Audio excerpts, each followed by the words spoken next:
Welcome, ladies and gentlemen, to round two of Sarge Presents Pauperocalypse. Up in the top, we got Anthony Maldarelli on Mono Black Sacrifice versus Gabe Aries on Dimir Faeries below. Looks like Anthony's leading us off with a swamp into a Nezumi line breaker, and Gabe is going to lead us with a island into a fairy seer, scrying 2 off the rip. Let's see what happens. Rob, who do you got money on this game? My money is on the mono black player. I love me a good aristocrat deck.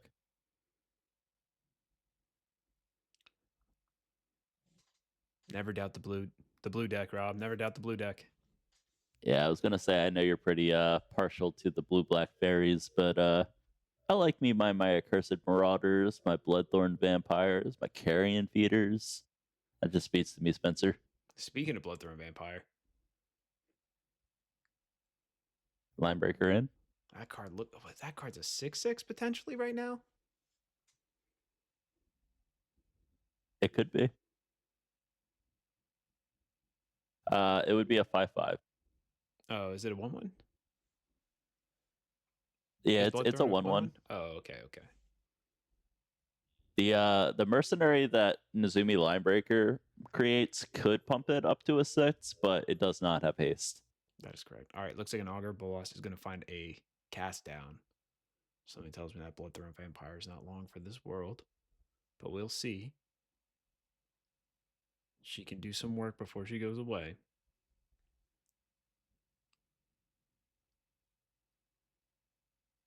Oh, Shambling Ghoul. And another Nezumi Linebreaker. That is a gas, Spencer, not a ghoul. Oh, my apologies.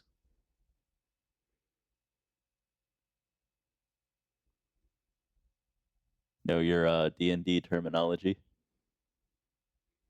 Well, all zombies should have decay. That's all I'm saying. Fair play, fair play. But it looks like we're getting across with this Bloodthorn Vampire and the Nezumi Linebreaker.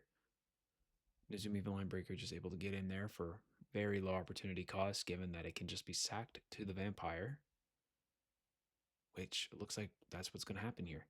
Nezumi Linebreaker is going to go to the bin, pumping up her vampire, getting us a mercenary. And it looks like Anthony's going to say, okay, I'm going to get some extra damage in. I'm also going to go ahead and kill your Faeries here with the Ghoul's Death Trigger.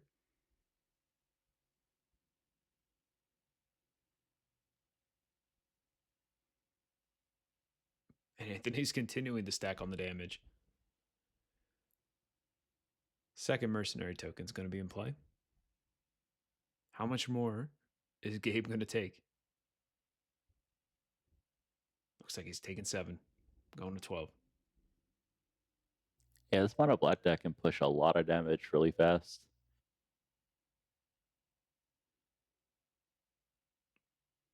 I mean, if Anthony really wanted to, Gabe could have been sitting at a cool 8 right now. But those mercenary tokens, that activated ability probably brings along a bit more value than just throwing them under the bus right away.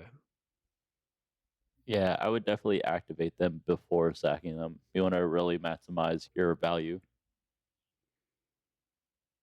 And I remember you also telling me there's another interaction in this deck with these small, like, power buffs. So what you're referring to is Nested Shambler. This deck has a couple ways of buffing your Nested Shambler. It has the Nezumi Linebreaker token, it has Supernatural Stamina, and it even has a Warp creature from Edge of Eternities that buffs, but also acts as an additional Supernatural Stamina effect. So basically what the whole combo, quote unquote, is to boost your Nested Shambler as high as possible, sack it, get a bunch of squirrel tokens, and then you have a bunch of additional dudes to sack. From there, you can take whatever big dude you have in play and cast something like Rite of Consumption to one-shot them.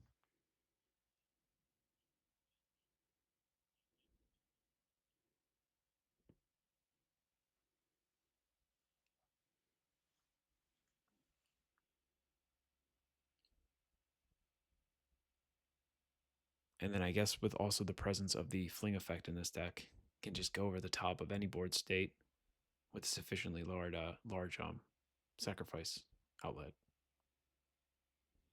If you can definitely get a bunch of squirrel tokens from your Nested Shambler, buff up your Bloodthorn Vampire to pretty hefty power toughness, you can definitely Rite of Consumption it.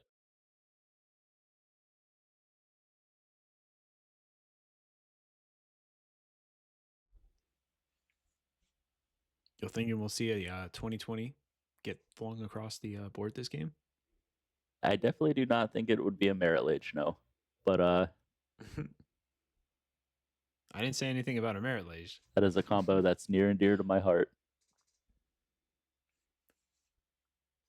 Well, speaking of combos, Spell Stutter Sprite, and other Faeries. I don't even know what I was trying to do with that. Spell Stutter Sprite's going to come down, countering the. What is this enchantment, Rob? That is a Sadistic Glee. Oh, right. Another one of the Mortician Beetle style effects in this deck. Yeah, that card was pretty big in popularity during the Brood Scale era, but a little less played now these days.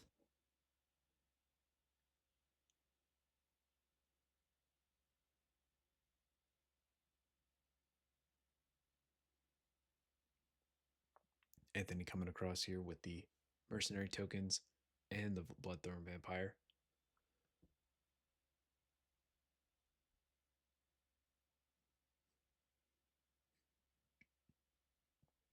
These sack outlets making it such a pain to play around.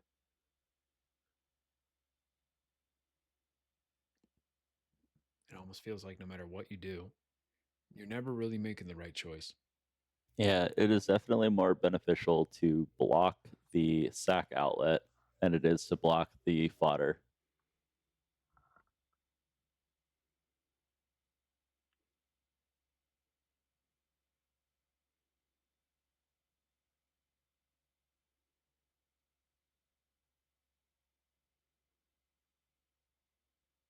So like Gabe is just going to get hit for one. We'll see here. Anthony notably did not play another land here.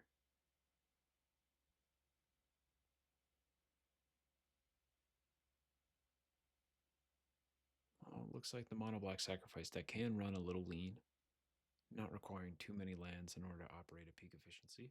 Yeah, I mean, most of this deck is 1 and 2 mana spells. It can run pretty resilient. Lauren Reveal getting cycled there. Finding a basic island, going right into play. Passing it back over.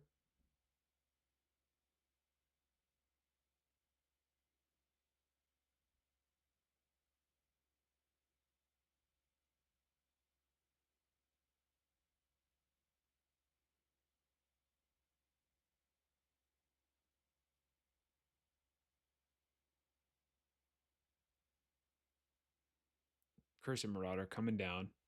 Gonna ask both players to sacrifice a non-token creature. Cursor Marauder going to the bin for Anthony. There goes that Augur Bolas. Pushing in damage. It's interesting to see that we did not see the Nezumi get sacked there. Cast down. Well, cast down is gonna really, really break up what was going on over there. I think I wouldn't really want to sack my Nezumi line breaker until I had to. He had no blockers, nothing getting jump blocked, so I don't think I would sacrifice it there.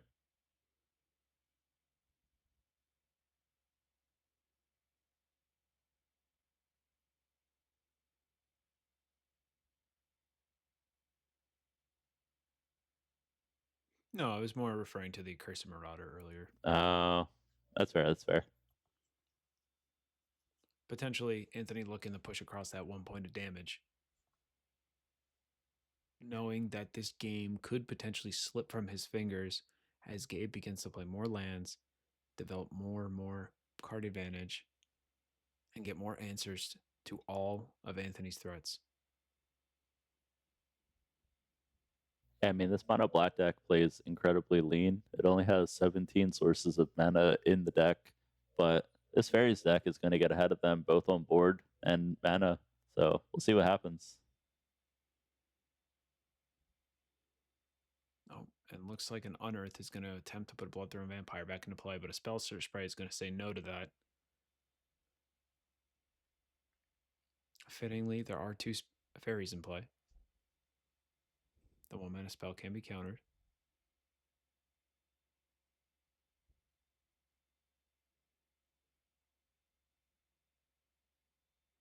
And a Ninja of Deep Hours in Gabe's hand that certainly is almost going to guaranteed connect next turn if it is Ninjutsu done off these two flyers.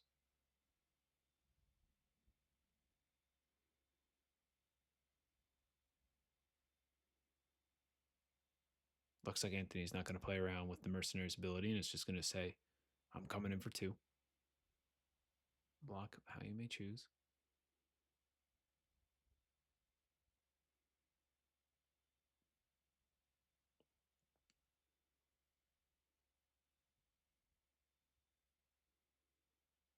Our Infested Warlock coming down.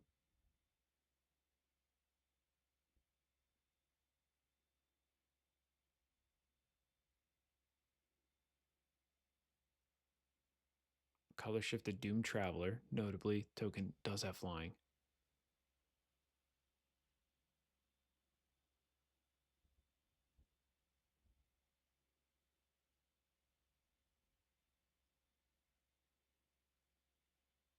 Oh, Spellstutter Sprite winning the wings.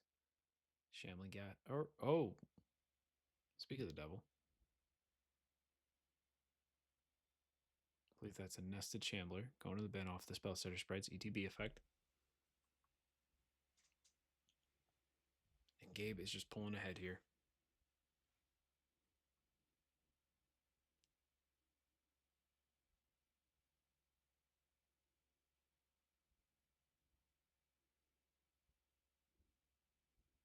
Although it's interesting to think in a world of 1/1s, Anthony's might just be better.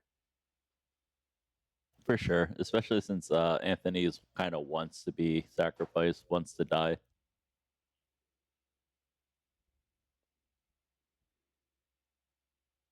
I think at a game of my opponents have 5 life and I have a couple 1/1s, it doesn't take too many turns to actually turn the corner and end the game. But Gabe is just going to be drawing cards, a Brainstorm in hand. Ooh. What are we going to see here? Okay, looks like an Augur Bolus. Potentially finding some removal, some interaction, finding a Spell Pierce. Notably, I believe Anthony does have a Supernatural Endurance in hand, meaning that this 2-land situation that Anthony finds himself in is going to be pretty important for that Spell Pierce to work.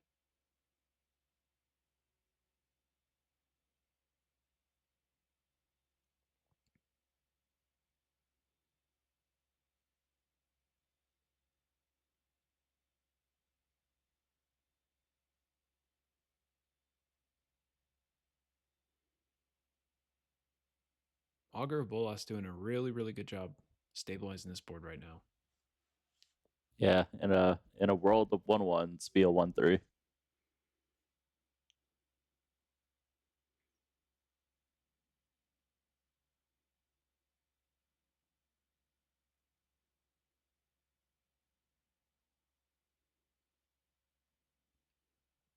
Anthony coming in for 2.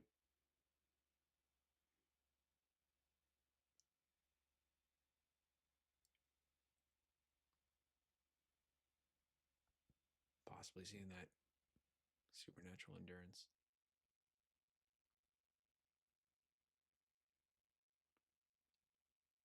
However, Anthony's got to know the Spell Pierce is in hand.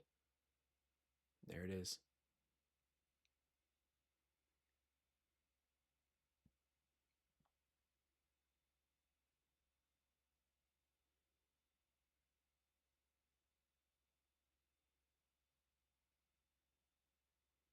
Another Sage.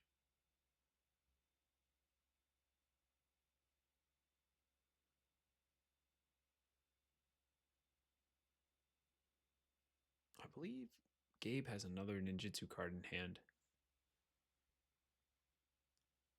Trying to see the hand now.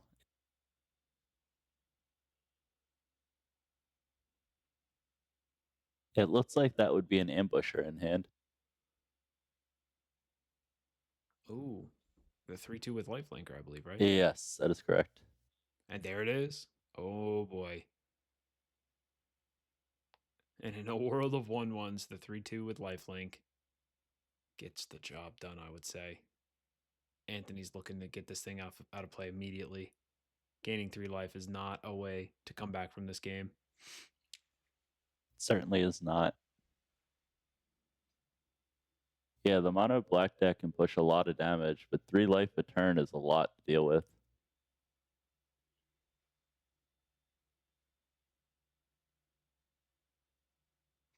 Gabe with a grip full of cards. This is definitely starting to feel hopeless for the mono black player. 2 spells, Sitter Sprites in hand, a counter spell. Gabe potentially being able to get the Monarchy too. Noticeably still no third land. I really think that's what spelled disaster here for Anthony. Only drawing your little guys, getting all of your main payoffs countered. It's definitely the way to pick apart this mono black deck. Yeah, I mean, Gabe with all his ninjutsu effects, bouncing his spell setters right, being able to additionally counter more spells with the same creature. Very powerful.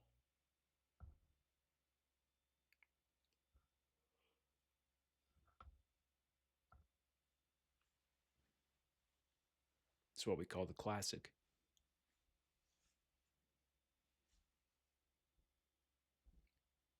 So happy Ninja of Deep Hours can still kick it with the boys. I'm just happy it hasn't been completely replaced by Moon Circuit Hacker. Nice to see it still in the format.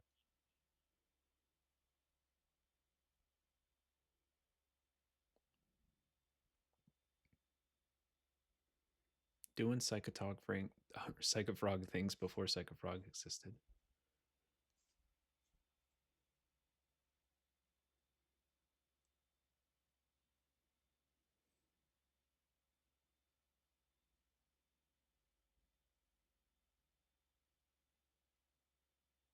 Anthony holding a single card in hand.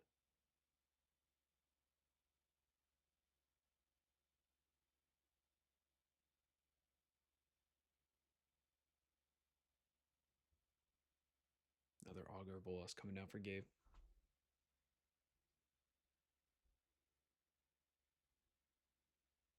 See a cast down. It looks like that's what we're going with.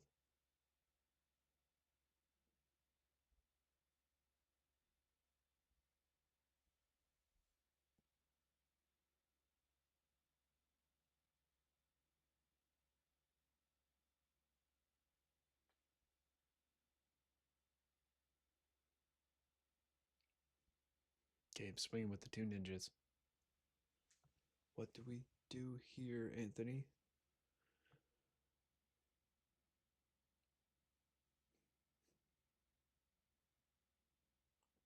I could see a potential double block on the lifelinker. I can see that too. You definitely want to get that off the board as quickly as possible. Oh, but it looks like perhaps we're more afraid of the card advantage.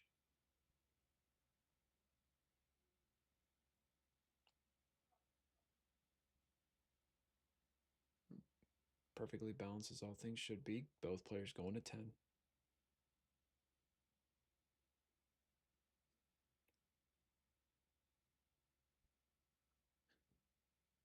A perfect board state for a Hive Mind and a Hitasugo second right.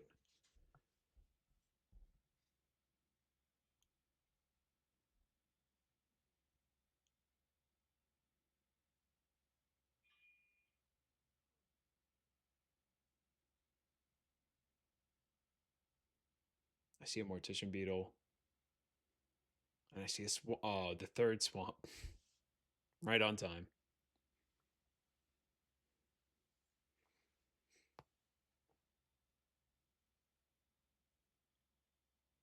Yeah, if I was Anthony, I definitely would have wanted to see more dudes that third land a lot sooner and some village rights to really get ahead. Gabe is just so far ahead on cards and on board. Dimir Faeries taking it, going to game 2. All right, looks like Gabe is going down the 6. Anthony's going to start us off. Swamp into Mortician Beetle.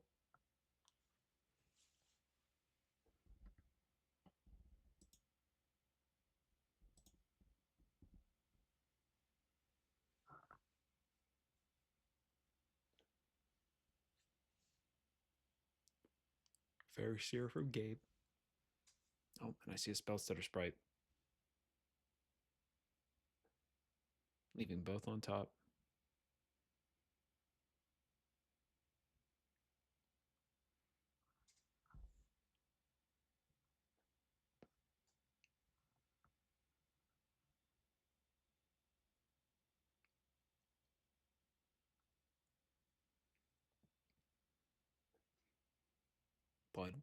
Bloodthorn Vampire coming down.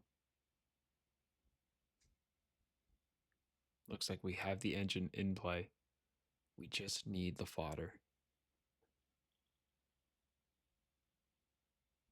Fairy Seer coming across for 1.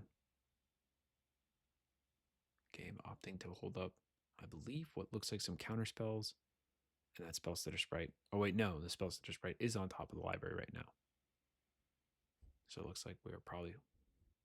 I see a Snuff Out in Anthony's hand. I wonder if he'll try to remove any board presence from Gabe's side of the field. It's possible.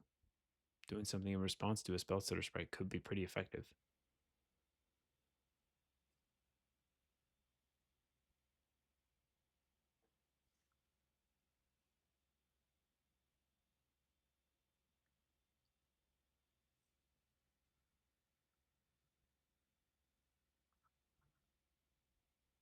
Anthony coming across.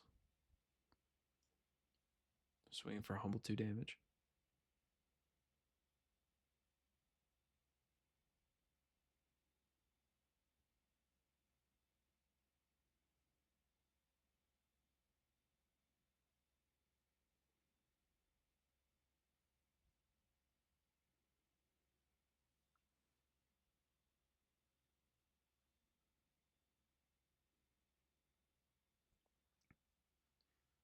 Mesmeric Fiend hitting the stack. The very, very good card to sack the Bloodthorn Vampire immediately. Yeah, you gotta love the old templating for these cards. Yeah. Neat little trick of being able to permanently Thoughtseize a card from the hand. But it looks like Spellstutter Sprite is going to try to prevent that from happening. Oh, but there we go. We're going to see that Snuff Out play going after the Fairy Seer.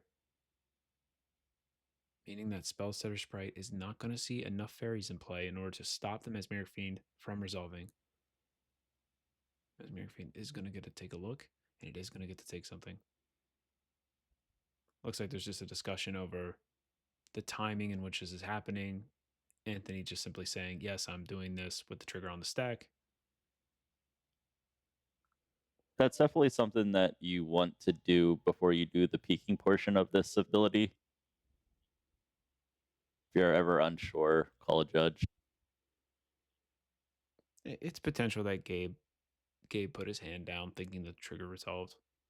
This is definitely one of those things where you want to keep track of what you're doing. Typically, the correct thing to do would be the fiend comes down, hold priority, sack it, and then let your abilities resolve.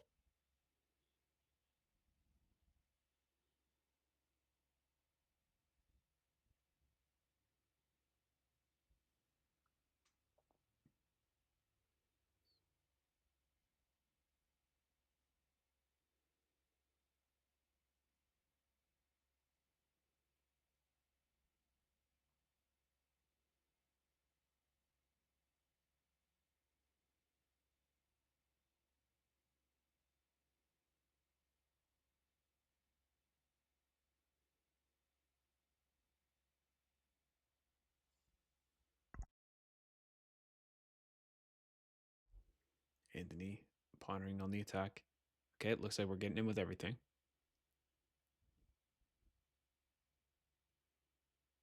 Coming across the line for 7. Connecting for 7.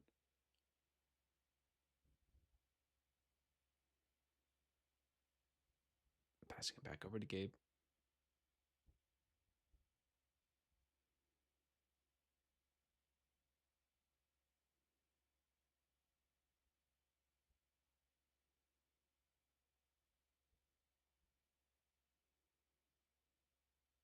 Gabe holding a grip of 2 auger bolas and a ninja.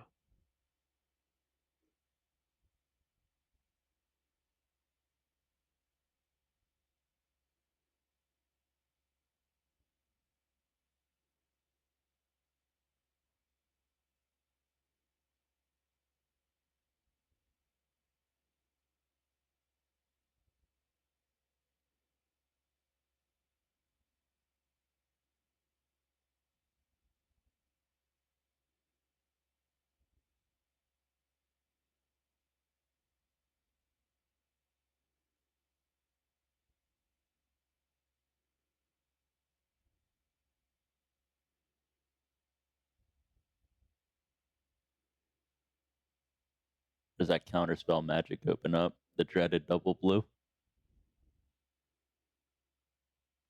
You never know what that could mean. Could be anything. Could be anything, even a counterspell. Oh, and there's that village rights in hand that I was talking about earlier. But nothing on board that I would want to sack to it. And certainly not good into the face of a counterspell. Certainly not. Or Spellstutter Sprite, if you will.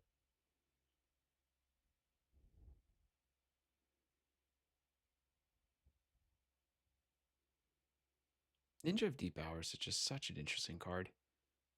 So many surfaces to really get to build your deck around. Really take advantage of the complexities in the ninjutsu mechanic. Although I do have to say I'm a fan of Sneak. Have you gotten to play any Sneak recently since the Ninja Turtle set came out? I have not. Although I do think the Sneak Divination is probably going to be a card we're going to want to play around with. Potentially even in the Pauper format. 1 mana Sneak to draw 2.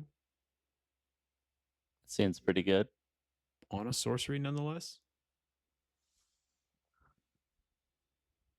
You're developing the future tech of the format right here. You know what draw 2 does, Rob? It doesn't draw 3. It triggers your Sneaky Snacker. It sure does. It sure does.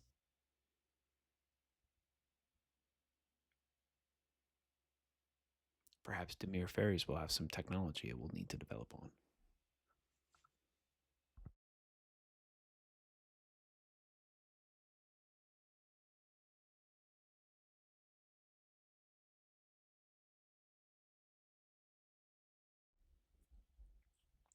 Speaking of technology, Ninja Deep Hour is going to be coming in again, asking the question to Anthony, do you want to sack some of these Mortician Beetles to trade off with my guy? That might be the play here.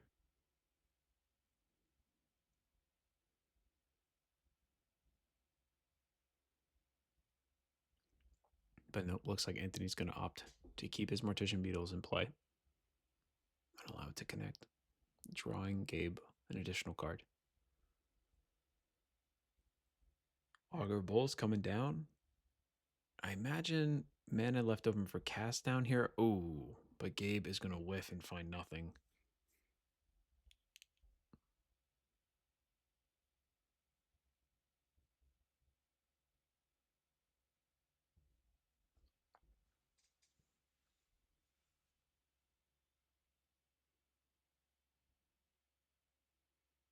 Relic Progenitus.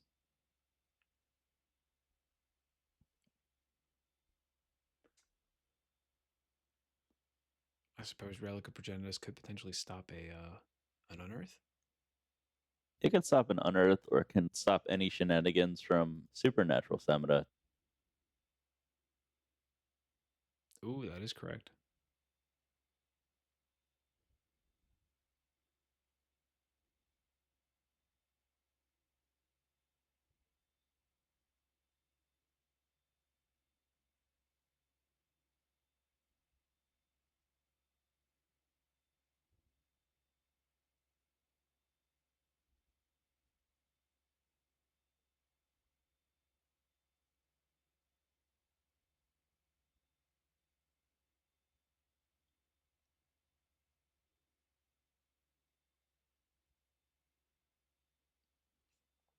Anthony and Gabe potentially discussing possible lines, possible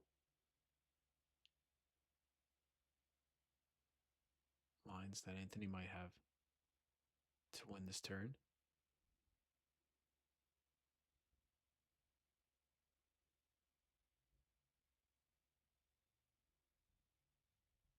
Triple Mortician Beetle is really making this deck look a bit more serviceable against these small little dorks. 1/3 and a 2/2. Sure does. Kind of small right now. Card was a rare, by the way. Spell Spreader Sprite coming in as a chump block.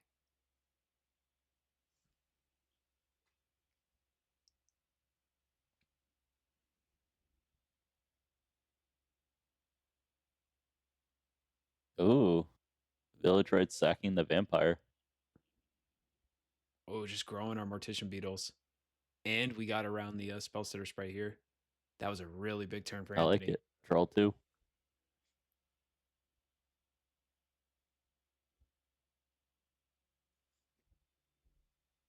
Not just draw 2. Draw 2, put 3 counters distributed amongst my guys. All for the low cost of 1 mana. And there's a Carrion Feeder, meaning we are not even out of sacrifice outlets here. Meaning we still have blocks on that Ninja of Deep Hours.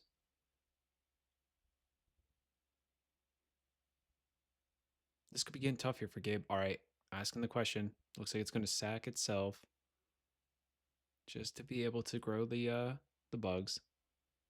And we're going to see an Augur Bolas. What was that, Rob? That's definitely a way to push through damage for Anthony's side.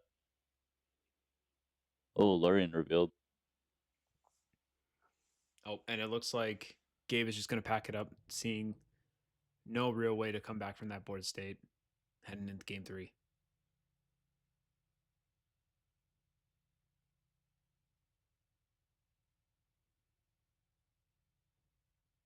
Looks like Gabe could be on a Malta 6 here.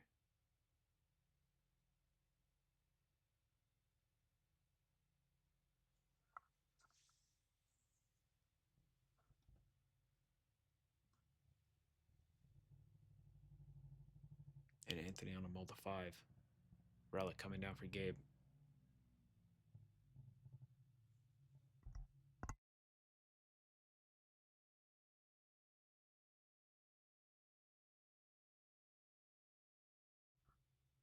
Carrion Feeder on Anthony's side of the board.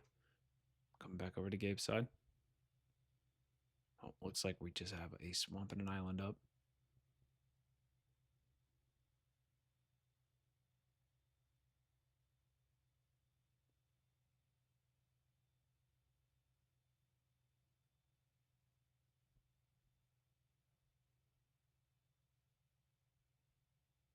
Relic cracked.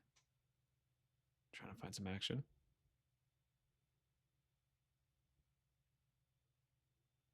Tap land on Gabe's side.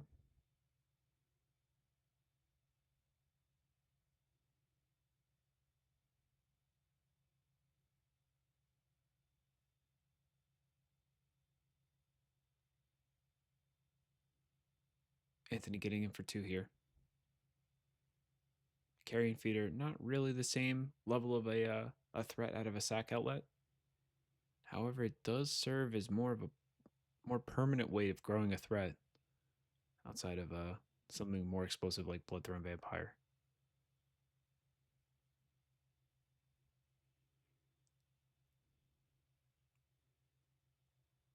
Yeah, I mean, with the two gas in play, he can definitely either sack it for additional mana, which it looks like he's doing right now, or I was going to say he can start using it as Looks removal like we're spells for opting the into fairies. making some treasures, yeah. Mesmeric Fiend. Oh, wow. Yeah, it looks like he's prioritizing the additional Gabe just mana. looking at Dispel, Ooh, Fiend. Dispel, 3 lands.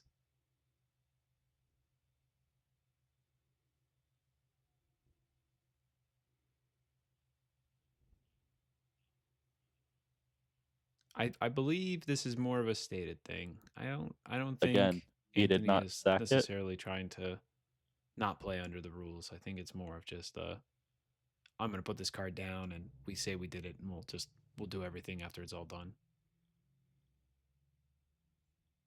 But you are very right, Rob.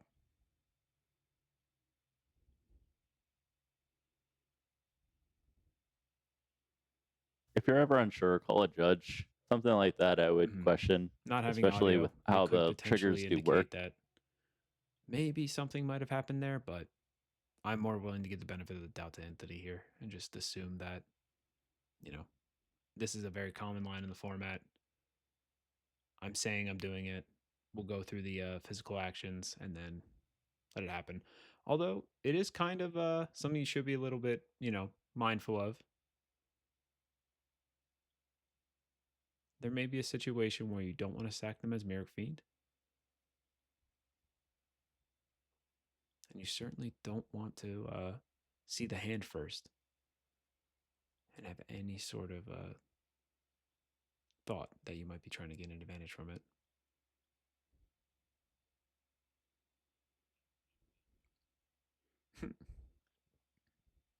But Nesta Chandler coming Yeah, down. that would be an awkward And it judge looks like call. there is. Ooh, is that an unnatural stamina on his hand? But we know there's a Dispel in Gabe's hand. Getting stuck on one land again, It too. sure is. I know this deck is.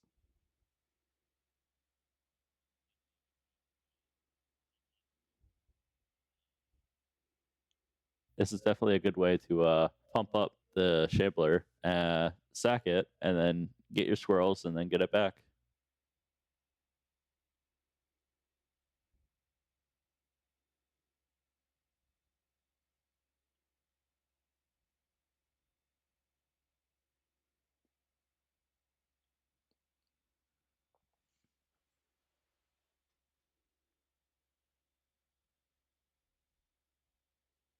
The second Shambler coming down for Anthony. Gabe doesn't have a lot going on right now. Oh, okay. I see what's happening. It looks like that die is indicating that this round has gone into turns. I believe time has been called. Players are discussing whose turn is whose. Gabe holding a spell setter sprite. I believe Anthony would need to end the game this turn before the game officially ends in a draw.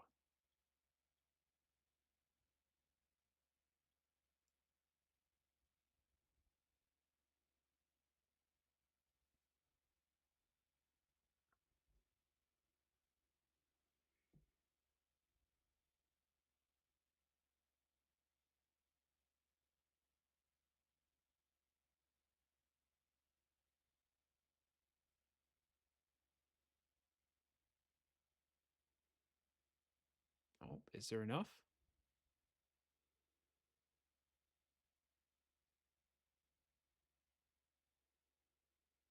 Sprite serves as a chump block. I think Anthony would have had lethal here if Gabe did not have the blocker. Yep. And it looks like this game is going to end in a draw. Man. So close for both players. Great games.